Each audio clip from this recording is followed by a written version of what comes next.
Hey guys, welcome back again here to back to Blue Diamond Rainers. It's your host Grim Allwood speaking here. This video was a throw-in from a request that I got from one of my subscribers that wanted me to discuss a little bit more about the use of hand position with a side pull. He also had a question about what's doubling. Can I explain all about that? The hand position for the use of a side pull or any other type of hackamore, such as bozels, even snaffle bits, it's all pretty much the same. There are a few adjustments when you get into using a curve bit. It goes right into the use of how to double your horse. Okay, so when you're using the side pull, you're going to run your hands in a box. The box is going to be what's immediately square right in front of your belt buckle. Okay, so if I go back to the walk and I want to turn her, I'm going to move both hands over at the same time. The inside rein is what I call being open, and the outside rein is closed. So here the left rein is open to get her for the direct rein to go for the direction, and the outside rein is closed on the neck. That's the neck rein. Okay, so when I ride, when I start my horses, I always make sure that I move the box parallel. So yes, that inside rein, direct rein, might have to open more. You just do whatever you got to do to make that nose come around and make them and put them out on that outside, or lay that outside rein on. So that's with my hands. I always use my leg, especially my inside leg, because I want my inside leg to push the horse to that outside rein. So there's like a leg yield there, and I'm pushing her onto that outside rein, and I close my outside leg on her, which then references this outside rein being used. But the main thing is you have your hands in front. You got to be a little bit wider than your hips. I can tell you right now that the wider your hands are, the more balance you can put in the bridle, headstall, whatever it is you got on the face. So when you're closed and everything's closed, that means your horse is getting more refined with communication, and the skill level is a lot higher. Okay? And when your hands are more open, this is a horse that needs a lot more guidance with whatever it is that you're trying to do. But when you open it up, it really puts a lot more balance through the horizontal plane of that headstall, no matter whether something's in their mouth or not. The nose references the forehand on the horse. That's kind of like what I do with my hands. Make sure you've got them in front of you, roughly hip height. I don't like pulling them up too much because I want their head to be level and rounded, as you watch all my other videos as to why I do what I do. But that's where your hands are going to be, is right here.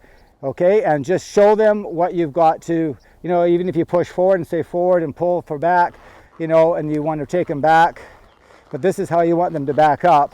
So my hands right here are going to sit. I always keep the door closed on here to keep that horse tight between the reins and my legs. Okay, this is very important because you're always trying to create stability. So your hands, besides your legs, are going to create that stability. Okay. So I hope that helps with the whole hand issue using a side pull. All right, so a lot of times you've got to ride with a lot of feeling in order to keep your horse balanced. There are situations where the inside might come up a little bit more, and that's basically because they're wanting to fall to the inside. Now, the neck rein, really quickly, make sure you lay that outside rein on and tap with your outside. Reinforce the rein with your outside leg.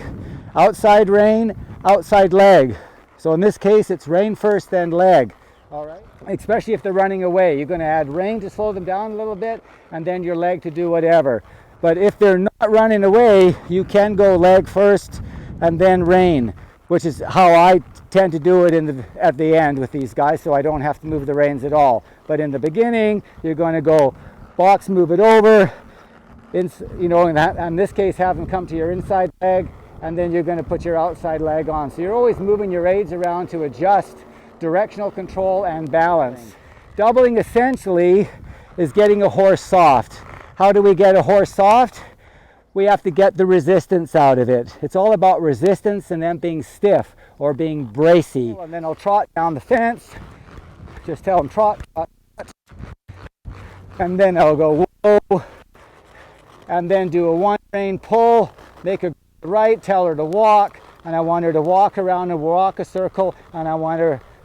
And so I'm going to pull the rein in, okay, and I only pull as I handle. It's no good pulling more and trying to overflex them, because then they just brace up and get stiff in the legs. It's all a waste of time. So I just gradually keep pulling them in. Now, you have to use your inside leg when you do this, because that's going to stop the horse getting pulled sideways, and you want them to stand up and walk a nice circle around the leg, if I can say it that way. So you use your inside leg while you're flexing them. Trot, trot, trot, trot. Now I prefer the trot because it provides more movement than the jog. I go whoa, and then I'm going to pull her around. I'm going to say walk to her again. Here she's leaning a little bit while I come around. If she wants to trot, that's up to her, but if she comes down, I'm going to stuff my leg in her. The side of my heel of my boot, where my spur is. I'm not going to kick, jab, poke. I'm just going to stick like on her and just hold it there so she learns not to lean and push and fall when we're making these tight circles, okay? I want her to learn that she has to stand up when she turns. Even if we're doing a little bit of a leg yield there, she must stand up, okay? So I'll show you one more. Good girl. Trot. So we're just going to trot down the fence.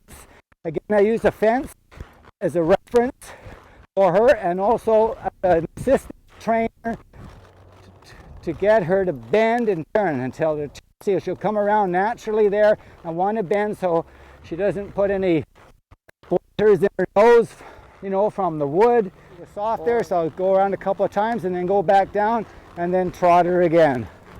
Okay, keep them trot, trot, trot, trot, trot, trot, trot, and then whoa, whoa, good girl. Then take her nose to the fence. Some outside leg as well, outside rein, inside leg, make her come around. Good girl. So there's that box you were talking about with the side pull. Everything's all over. So needing a little bit of outside leg to add on to my legs. Oh, she fell to the inside. I'm using my inside leg. So I try not to use any more leg than I have to, but if they're going to go over the shoulder, I'm going to say, hey, you got to stay on the circle and walk around, because you kind of want to make a nice circle. Walk.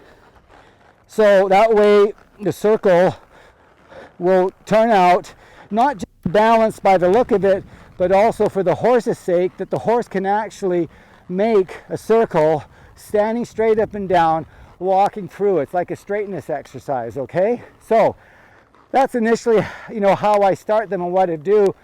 When we're talking about doubling, other than that, I just take them down the fence, stop them.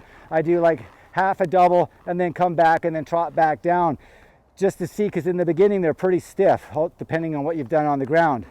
So having said that, we've done the full doubling exercise and getting everything going, and then you can advance that doubling exercise to making them pivot on the hind end and taking it up a notch. But this is down the road after you feel that you've really got them soft, so that when you pull, because you know a lot of times you have to reach down and just pull to the side and get them to come in like she is now. Good girl. Okay, so again, you go down the rein. Okay, and this is me going back a step even more than what I was just doing, and see how soft she is. And ideally I just want her neck in the beginning to stay level. I don't want her drop too low, okay, in some of these exercises, because I don't want them dropping that shoulder. So yes, when I'm trotting them, I trot them rounded when we're doing straightness exercises, but when it comes to all this lateral stuff, I like them to be completely level, so it helps keep the shoulder. That way I don't have to, you know, stay up underneath them too much. It's already enough, but I don't want to be up there all the time, okay? And you can also be lighter as well and make her finer, because the idea is to make the horses understand a very light movement, fly-like movement, you know, when you ride them. I hope this helps. I don't know if you guys got any more questions, or you're not sure about what I said, or you want to know even more, because there's lots of stuff I'm not telling you as well. You know, give me a shout out, and I'll get back to you. We'll put another movie together this super quick like this, and let you guys see it. Okay, thank you very much. We'll see you guys back next time. Ciao. Good girl.